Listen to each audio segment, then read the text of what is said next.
Power star Pawan Kalyan తాజాగా mega records అన్నింటినీ చెరిపేశాడు. దీనికి సంబంధించిన వివరాల్లోకి వెళితే మెగాస్టార్ చిరంజీవి తన 150వ చిత్రం ఖైదీ నెంబర్ 150తో ఇండస్ట్రీని ఒక ఊపు ఊపాడు. అంతేకాకుండా ఇప్పుడు ఖైదీ నెంబర్ 150 చిత్రంతో ఒక రేంజ్లో రికార్డులను సృష్టించిన సంగతి తెలిసిందే. ఇదిలా ఉంటే ఈ మూవీకి సంబంధించిన కొన్ని రికార్డ్స్ కొంతకాలంగా పదిలంగా ఉంటాయనుకుంటే ఇప్పుడు ఆ ఛాన్స్ ఎక్కడా కనిపించటం లేదు. పవర్ స్టార్ పవన్ కళ్యాణ్ చిరంజీవి రికార్డ్స్ని బీట్ చేశాడని అంటున్నారు. ఖైదీ నెంబర్ 150 మూవీకి సంబంధించిన ప్రతి రికార్డ్ని పవన్ కళ్యాణ్ చెరిపేయడం ఇక్కడ ప్రత్యేకంగా మారింది. యూట్యూబ్లో ఖైదీ నెంబర్ 150 టీజర్కు రికార్డ్ స్థాయిలో 7.41 మిలియన్ల మంది చూశారు. అయితే తాజాగా పవన్ కళ్యాణ్ నటించిన కాటమరాయుడు టీజర్ను 7.74 మిలియన్ల మంది చూశారు.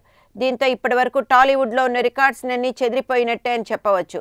మెగాస్టార్ కంటే పవన్ కళ్యాణ్కున్న ఫాలోయింగ్ చాలా ఎక్కువ అనే విషయాన్ని దీన్ని బట్టి స్పష్టంగా తెలుస్తోంది.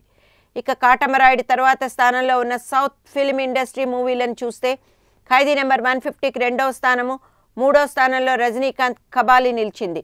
మొత్తంగా యూట్యూబ్లో మెగా హీరోలు సాధించుకునే రికార్డ్స్ అన్నింటినీ కాటమరాయుడు మూవీ వచ్చి చెదరగొట్టడంతో పవన్ కళ్యాణ్ స్టామినా ఏంటో మరోసారి అర్థమైంది.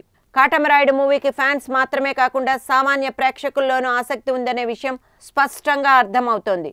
ప్రస్తుతం యాక్షన్ సన్నివేశాలు, పాటల చిత్రీకరణ జరుపుకుంటున్న కాటమరాయుడు చిత్రం మార్చి నెలాఖరున రిలీజ్ కానుంది. ఇక కాటమరాయుడు మూవీలో పవన్ కళ్యాణ్ సరసన శృతి హాసన్ హీరోయిన్గా నటిస్తోంది. ఈ చిత్రానికి అనూప్ రూబెన్ సంగీతం అందిస్తున్నారు.